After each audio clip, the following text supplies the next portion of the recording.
Welcome to Jazz Piano Skills. I'm Dr. Bob Lawrence. It's time to discover, learn, and play jazz piano.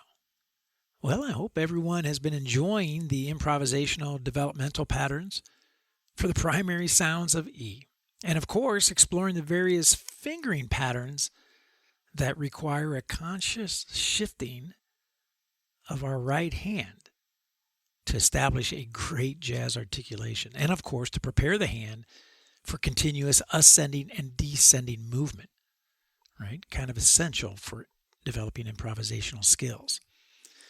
Nevertheless, not an easy task, right?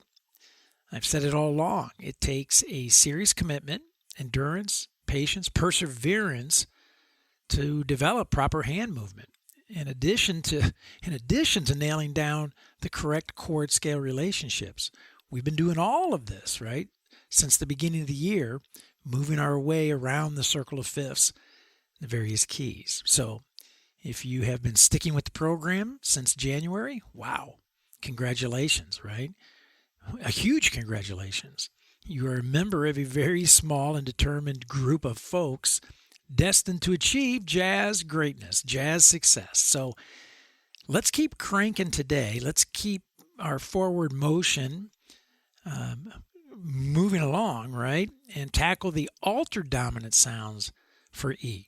And I'm talking about the sharp 11, the flat 13, the flat 9, flat 13, and of course, the fully altered sound, the flat 9, sharp 9, flat 5, sharp 5. Just as we have done for the altered sounds for C, F, B flat, E flat, A flat, D flat, F sharp, B, and now E. So today you're going to discover essential jazz improvisation exercises. You're going to learn developmental arpeggio and scale patterns of the E altered sounds. And you're going to play 5 arpeggio, 5 scale patterns for the E dominant altered sounds of music. The dominant sharp 11, the dominant flat 13, the dominant flat 9, flat 13, and of course the dominant fully altered. So as I always like to say, regardless of where you are in your jazz journey, a beginner, an intermediate player, an advanced player, or even if you're a seasoned and experienced professional, you're going to find this Jazz Piano Skills podcast lesson exploring jazz improvisation exercises for E altered sounds to be very beneficial. But before we dig in, as I do every week, I want to take just a few minutes to welcome all new listeners to Jazz Piano Skills. And if you are indeed a new listener to the Jazz Piano Skills podcast, if you're new to Jazz Piano Skills, I want to personally invite you to become a Jazz Piano Skills member. There are a variety of membership plans to choose from, so check out jazzpianoskills.com to learn more about all of the perks that come along with each membership plan. There are educational weekly podcast packets, which include illustrations and lead sheets and play-alongs for every weekly podcast episode. There's also an online sequential jazz piano curriculum, which is loaded with comprehensive courses.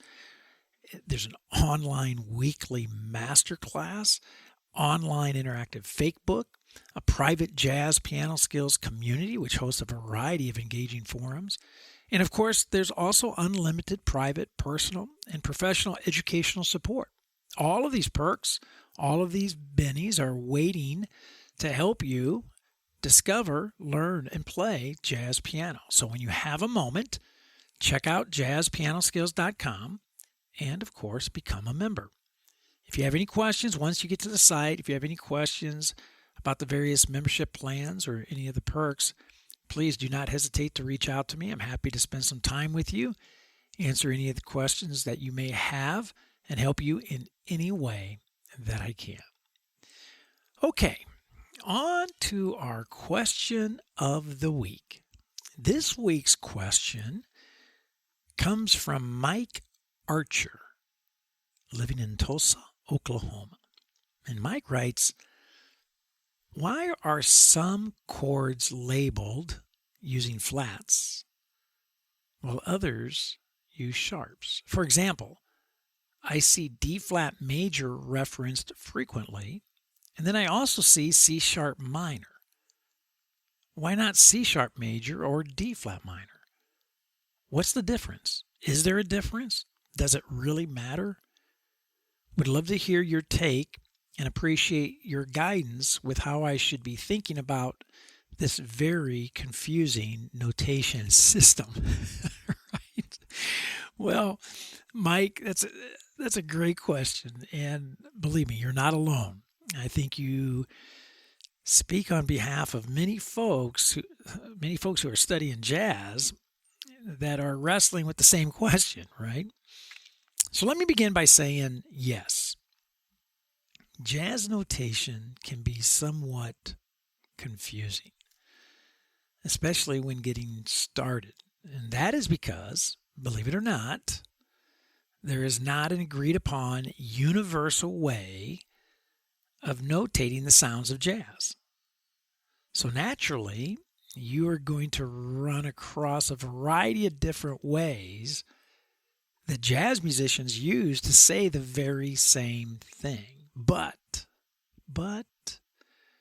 with that being said, I will say that it is very important to know when to refer to something using flat nomenclature and when to refer to something using sharp nomenclature, right?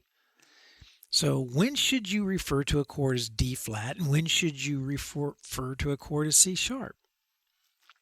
First, remember, all chords come from somewhere, right? In other words, all chords belong to a key, and keys fall into one of two camps.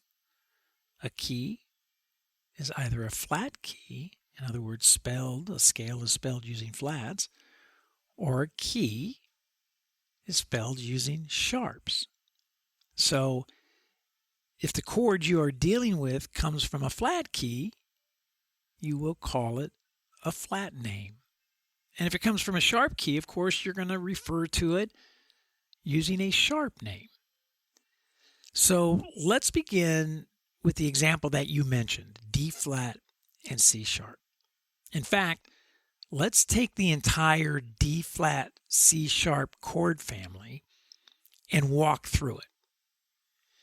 D flat major comes from either the key of D flat, a flat key, it's the one chord of that key, or it comes from the key of A flat, another flat key, where it functions as the four chord. So no matter how you look at it, D flat major comes from a flat key, a flat scale, and therefore should never be referenced as C sharp major. Now, that's not to say you're not going to see that. You may see that notated in a lead sheet, but theoretically, it was wrong, right? D flat is the one chord in the D flat major. It's the four chord in A flat major. Both of those keys are flat keys, so therefore the D flat major chord should be referenced as D flat major, not C sharp major. Now, D flat dominant, right? Dominants function as five chords, right? And D flat dominant comes from the key of G flat. It's the 5 in the key of G flat, which of course is a flat key. So we should be referencing D flat dominant and not C sharp dominant, right? See how this is working now? You always have to ask, where does this chord come from? What key does it belong to? And that will give you the answer to how should you be referencing or referring to or notating this chord. So now let's look at the minor sound. Minor chords function as either 2, 3, or 6 in major keys, and all major keys, right? Minor chords are either the second mode, the third mode, or the sixth mode of a major scale. So if we look at the note D flat C sharp and determine what key it functions as a 2, what key it functions as a 3, and what key it functions as a 6, then we can determine how to appropriately label this sound. D flat, C sharp, the note D flat, C sharp, is the 2 of the key of B major, which of course is a sharp key. It is the 3 of the key of A major, another sharp key. And it is the 6 of the key of E major, which is another sharp key. So again, no matter how you slice and dice it, C sharp minor chord always comes from a sharp key, regardless of how it's functioning, as a 2, 3, or 6, and therefore should be referred to as C sharp minor and not D flat minor. Theoretically speaking, there is no such chord as a D flat minor. And again, that's not to say you're not going to see that labeled incorrectly in a lead sheet, because you will, right? And I think that's where a lot of the confusion comes from. So we used the same process for the half diminished sound and the diminished sound as well. So for the half diminished is the 7th mode of the major scale. So this means that the note D flat C sharp is the 7th mode of the key of D major. And D major, of course, is a sharp key. We spell that scale using sharps. So we now have a C sharp half diminished chord, not a D flat half diminished, a C sharp half diminished. And finally, the diminished sound is found, it's the 7th mode of the harmonic minor scale, which means that the note D flat C sharp diminished comes from the D harmonic minor scale, right, which is spelled using sharps. So therefore we have a C sharp diminished chord and not a D flat diminished chord. And again, you're going to find these chords labeled incorrectly in many, many different lead sheets, right? But the reality of it is every chord comes from somewhere. Every chord belongs to a key, belongs to a scale. And how that key or that scale is spelled using either flats or sharps is what determines how you're going to reference that chord, that sound.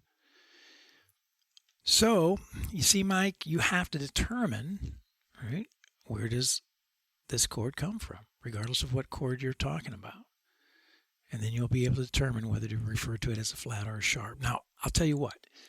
I want you to do the same thing that we just did for the note D flat C sharp. I want you to do it for the note G flat F sharp.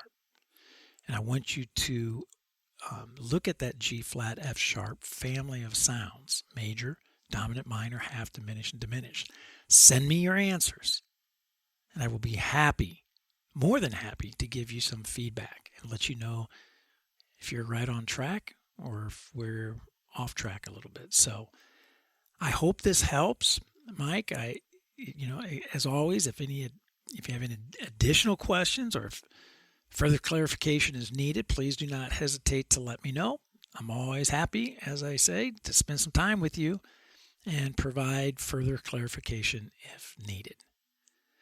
Okay, let's discover, learn, and play jazz piano. It's time to get busy. Let's get after these jazz improvisation exercises for altered E dominant sounds.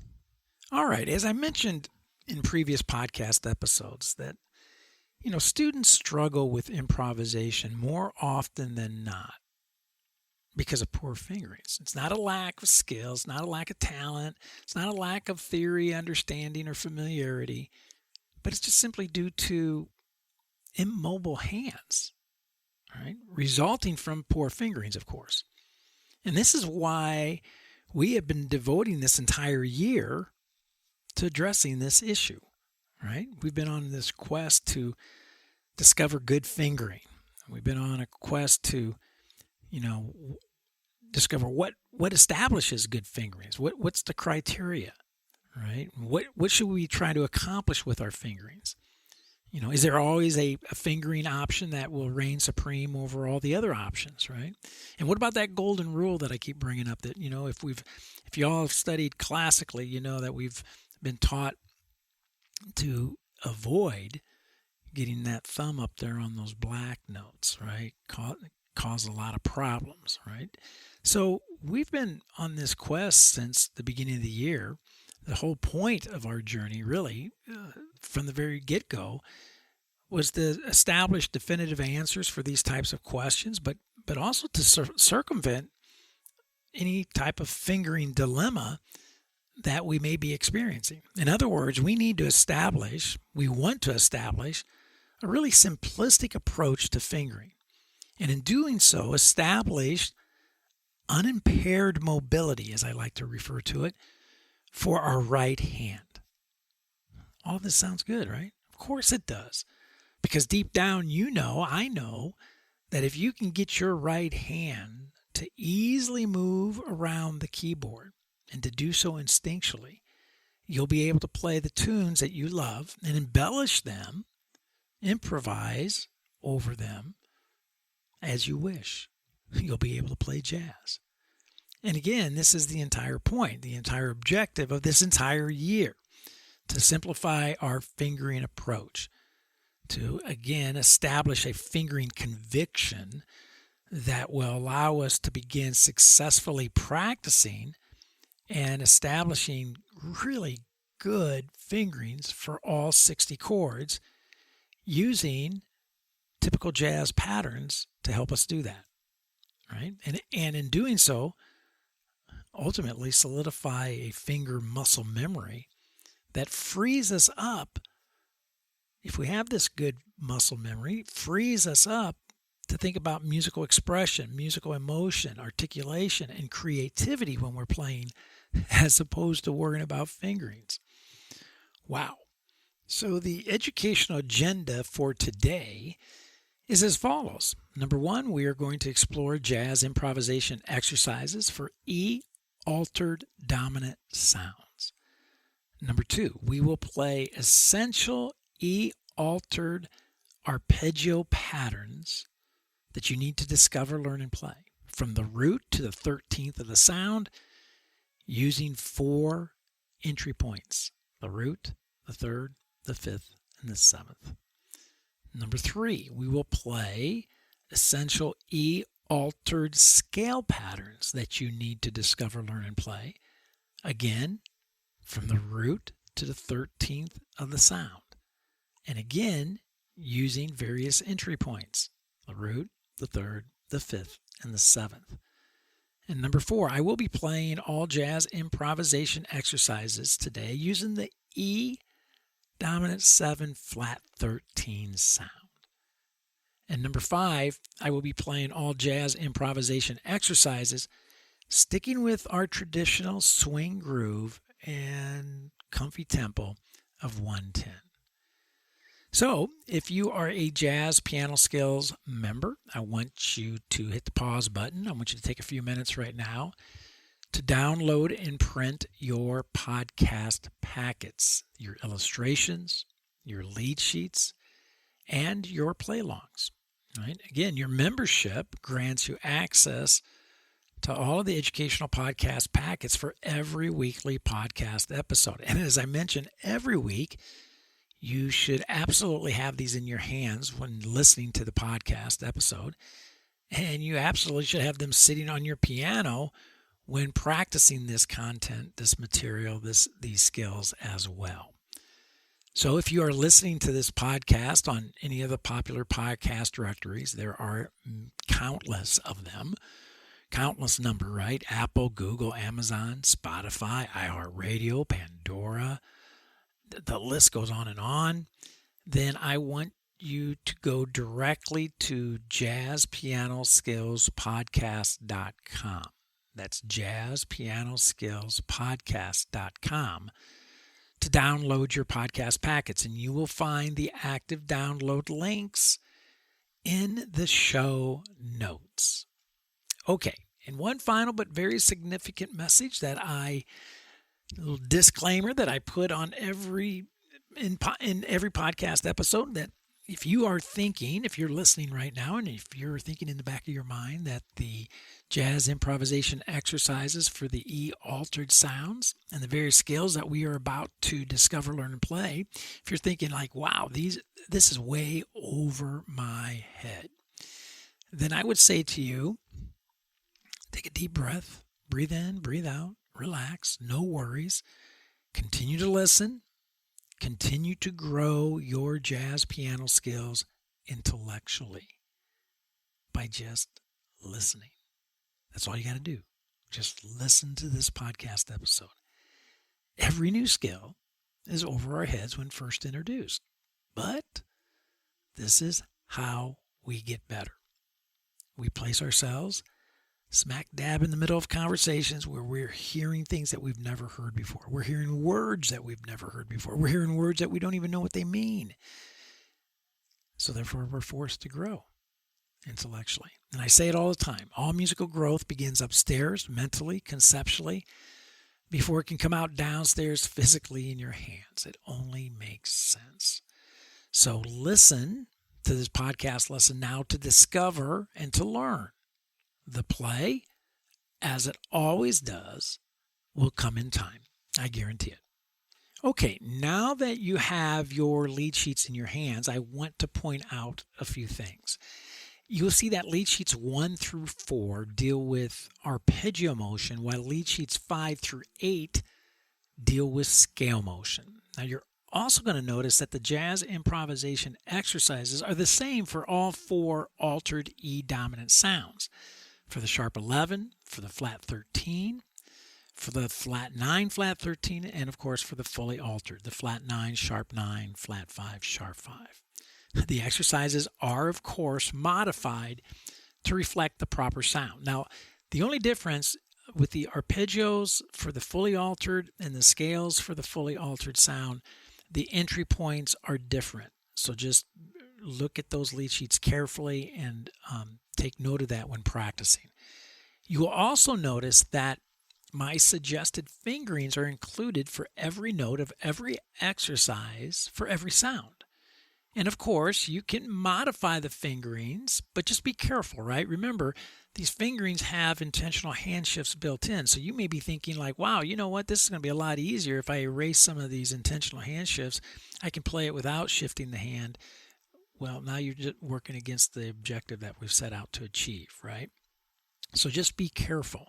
And what you might end up doing is making it easier initially, but actually making it harder for you down the road, okay? So I'm just throwing that out there, a little caution to the wind, as I like to say. Just be careful. Okay, so now that you have your lead sheets, I want you to grab lead sheet 2, scale 2, and I want you to grab lead sheet 7 or scale 7. Right? We are yanking the flat 13 sound out of our packet, the arpeggio motion for the flat 13 sound and scale motion for the flat 13 sound. These are going to be the exercises that I model today. And of course, you will practice all the lead sheets, but today, for the sake of time, I'm picking the flat 13 sound. Now, as I play through these exercises, I just want to remind you that these are altered sounds. Okay, what do altered sounds do? Altered sounds create tension. That's what they do, right?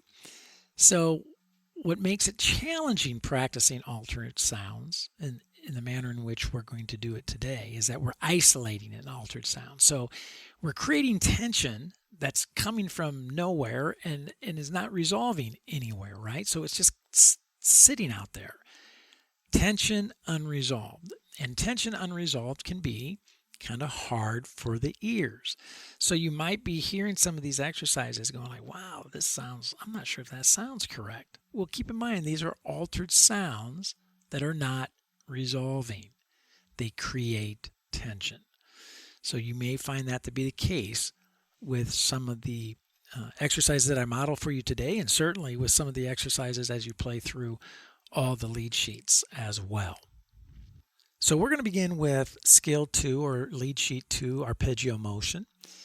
And you'll see on that lead sheet we have five patterns that we've been dealing with all year: letter A, letter B, letter C, letter D, and letter E. And so I'm going to walk through each one. I'm going to play each one, again, focusing on the flat 13 sound. I'm going to play each pattern, each motif 4 times before moving on to the next one. So we have our 4 entry points: our root, our third, our fifth, and our seventh. Okay? So pay attention to the fingerings. You'll see there right away. Letter A is a perfect example of what I'm talking about here. It's a 4-note motif, a 4-note arpeggio, a 4-note pattern, and it has a hand shift built into the fingerings, right?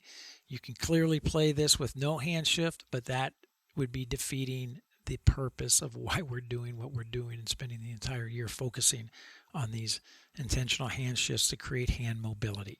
Okay, so let's bring the ensemble in. Let's check out letter A, E7, flat 13, arpeggio motion, 4 entry points: root, third, fifth, and seventh. Here we go. Check it out.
Nice, right? Don't underestimate the importance of playing a simple arpeggio from various entry points, playing it with a nice fingering, nice jazz articulation, nice feel, right? Very important. So now let's take a look at letter B. Same idea, but now we create a little contour with our ascending motion, with our ascending arpeggio. So again, we have our hand shifts that we have to, our fingerings that we need to deal with and contend with. Do not remove those from your fingerings. And again, we're going to stick with the same entry points, right? Root, third, 5, 7. I'm going to play each one 4 times before moving on to the next entry point. So let's take a listen to our E7 flat 13, letter B. Letter B, arpeggio motion with a little twist. Here we go. Check it out.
Okay, letter C. Wow, look at the fingerings. I point this out every month. I love this exercise. You definitely have to be moving the hand around, right? Look at the fingering. 1 4 1 4. You see that all over on every entry point. 1 4 1 4. Right? So the hand is literally shifting upward and inward on the keyboard. So let's take a listen to letter C, E7 flat 13. Same format, same process, right? We're going to keep everything the same. 4 entry points, root, third, 5, 7. I'm going to play each pattern, each motif 4 times before moving on to the next one. All right? Keep your playing, as you're playing these exercises, nice and relaxed. A nice and relaxed feel with these fingerings, okay? No rushing. Here we go. Let's check it out. Letter C.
Okay, on to letter D and our 8th note triplet, right? We have to deal with 8th note triplets. They're laced through all of jazz literature. So here's an exercise that forces us to deal with the 8th note triplet moving through the entire E7 flat 13 sound. And again, quite a bit of hand shifting taking place. And again, same 4 entry points. And again, I'm playing each motif 4 times. I mentioned before playing letter C how important it is to play with a nice relaxed feel. Do not rush. Do not get out in front of the beat. Certainly the case with 8th note triplets. That tends to be the case with everyone when practicing 8th note triplets. It's like a runaway train. It gets faster and faster, the triplet articulation, and we get out in front of the beat. So pull back, relax, and keep everything nice and loose. And again, use these fingerings, okay? So here we go. Letter D, E7, flat 13. Check it out.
Okay, so now we are down to our final exercise for today, pattern for today, using arpeggio motion, exploring this E7 flat 13 sound, letter E. And we're back to eighth note, straight eighth note movement. Of course, our motif now is much longer. It's extending across the bar line into the second measure. So probably is a good indicator that we have some additional hand shifts taking place, and of course we do. But we're going to keep the format, everything the same. Our 4 entry points, as always, root, third, 5, and 7, which takes us through the entire sound from the root to the 13th. Cannot stress that enough as well. You want to practice every sound in its entirety from the root to the 13th. And the point with the various entry points is that you actually see that sound from a different dimension, right? Not always being root dependent.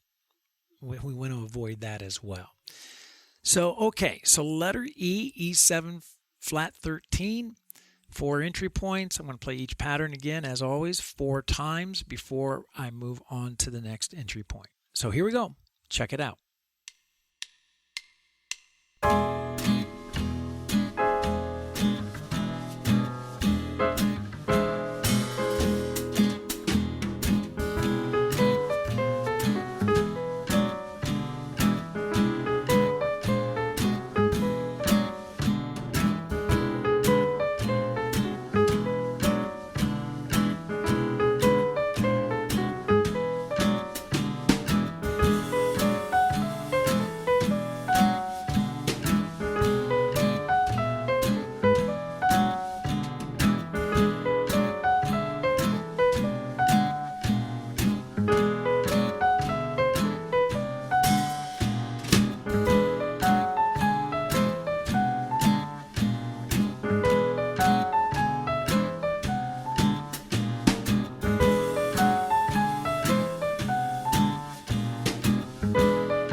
Okay, so now we are on to our scale movement. It's going to be skill 6. I think I mentioned earlier in the podcast that it was skill 7, but so anyway, you got your packets in front of you. Skill 2 is the arpeggio motion, lead sheet 2, arpeggio motion for the E7 flat 13, and then skill 6 or lead sheet 6 is the scale motion for the E7 flat 13. Anyway, you got your follow the packets. So, okay, so we have our E7 flat 13 scale motion in front of us. So just like we did with the arpeggio, I'm going to start a simple scale, ascending scale movement, right? From the root to the 7th, then from the 3rd to the 9th, from the 5th to the 11th, and then from the 11th to the 13th. And of course, a nice hand shift within each one of these scales as well. So let's bring the ensemble in. Let's check out letter A, E7 flat 13, using ascending scale movement, 4 different entry points. Check it out. Here we go.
All right, so on to letter B, and just as we did with the arpeggios, we created a little contour into our scale, into our arpeggio. We're going to create a little contour with our scale motion here as well. But again, same entry points. We want to explore the entire sound, root to 13th. We have our hand shifts, our fingerings embedded into this motif. So let's bring the ensemble in, and let's listen to E7 flat 13, letter B, little contour to this scale movement. Here we go.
Well, we had to deal with the eighth note triplet with arpeggio motion. Of course, we're going to deal with eighth note triplets with scale movement as well. And letter C does exactly that, right? Thank goodness, though. Thank goodness we keep our entry points the same.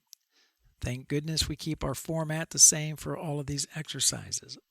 I cannot stress that enough as well. When you're practicing skills, you want to have as many variables remain constant as you're practicing different skills, and lock in on a single change, right?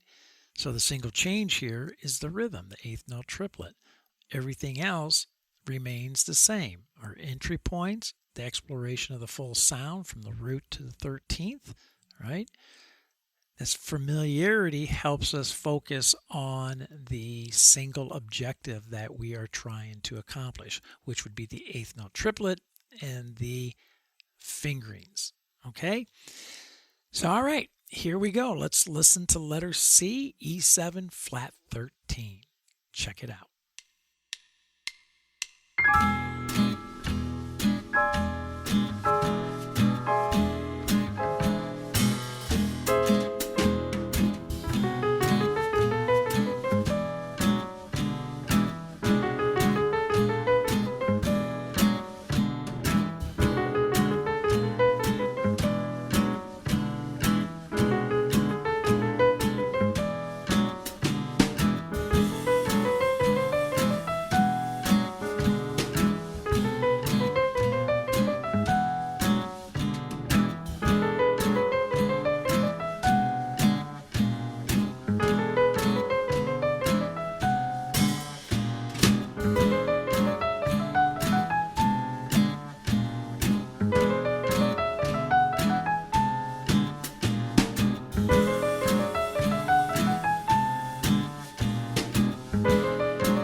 Not easy, right? The eighth note triplet is not an easy pattern.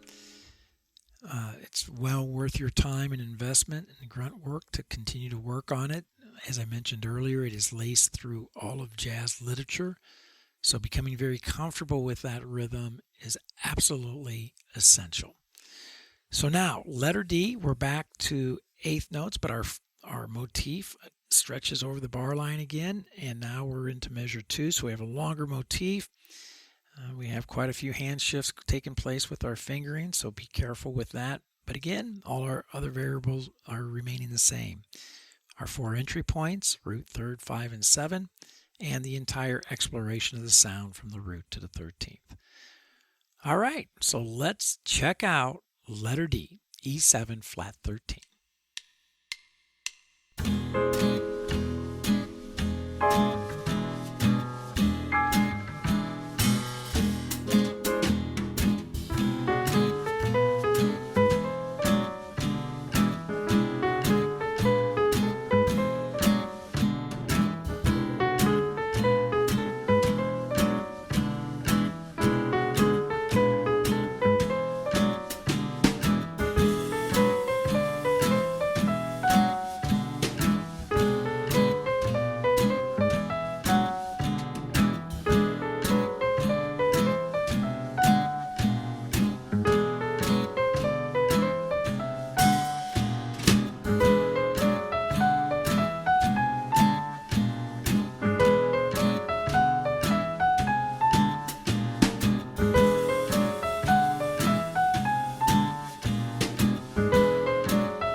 Well, hard to believe we are down to our final exercise for today, letter E, final scale movement pattern for our E7 flat 13 sound.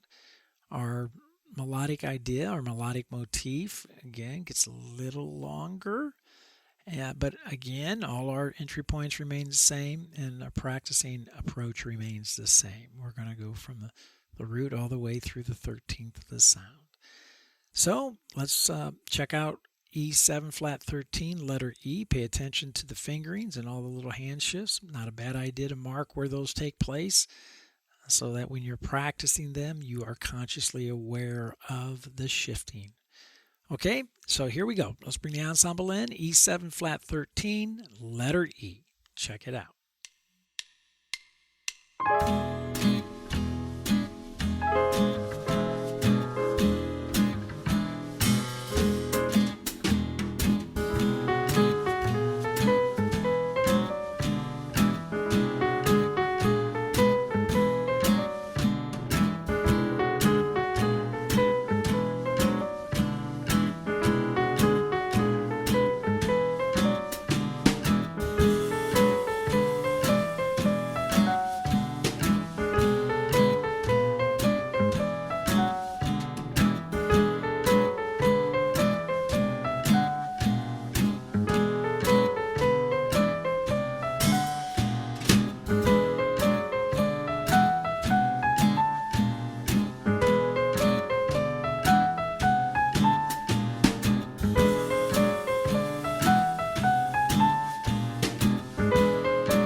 Always a sprint, man. Wow. To get everything accomplished within the hour, all the material that we try to get through. It's a ton of information, I know, and we do it in one very short, very fast hour. So I appreciate you hanging in there with me. So, even though I played these exercises today for just the dominant flat 13 sound, right? Again, you have your lead sheets in front of you. You have your packets and all the fingerings for the dominant sharp 11, the dominant flat 9, flat 13, and of course the dominant fully altered sound as well with the sharp flat 9, sharp 9, and the flat 5, sharp 5. All right, they're all laid out for you in your lead sheets, podcast packets, the fingerings included. And again, remember, you can modify the fingerings, but don't be removing all the fingering hand shifts because you're working against our objective here, okay? You have a ton to do this week, no doubt about it, right? Last week, we looked at the primary sounds for E, the major, dominant, minor, half diminished, and diminished sounds. This week, focusing on the altered E dominant sounds. So use your practice time wisely. And next week, right, we're going to explore a bebop tune. Right, and closely examine the various melodic shapes and fingerings found within the melody of some classic tune. All right. As always, be patient. Right, developing mature professional jazz piano skills takes time. Honestly, it takes a lifetime. So begin structuring your improvisation development after the playing demonstrations that I modeled for you today in this podcast episode. And I guarantee you will begin to see, you'll begin to feel and hear your progress. Well, I hope you have found this Jazz Piano Skills podcast lesson exploring jazz improvisation exercises for the E altered dominant sounds to be insightful and beneficial. Don't forget, if you are a Jazz Piano Skills Ensemble member, I'm going to see you Thursday evening at the Jazz Piano Skills Masterclass. That's 8 p.m. Central Time. To discuss this podcast episode lesson, exploring jazz improvisation exercises for E altered sounds in greater detail, and of course to answer any questions that you may have about the study of jazz in general. Again, be sure to use your educational podcast packets, your illustrations, your lead sheets, and play-alongs, invaluable tools, right? And also be able to check out the Jazz Piano Skills courses to maximize your musical growth as well. And you know what? Always make sure to take some time to become an active participant in the Jazz Piano Skills community. Get out there, get involved, contribute to the various forums, and make some new jazz piano friends. Always a great thing to do. You can always reach me by phone, 972-380-8050. My extension here at the Dallas School of Music is 211. You can reach me by email if you prefer, Dr. Lawrence, drlawrence at jazzpianoskills.com. Or you can use the nifty little SpeakPipe widget that is found throughout the Jazz Piano Skills website. Well, there is my cue. That's it for now, and until next week, enjoy the jazz improvisation exercises for the E altered dominant sounds, and most of all, have fun as you discover, learn, and play jazz piano.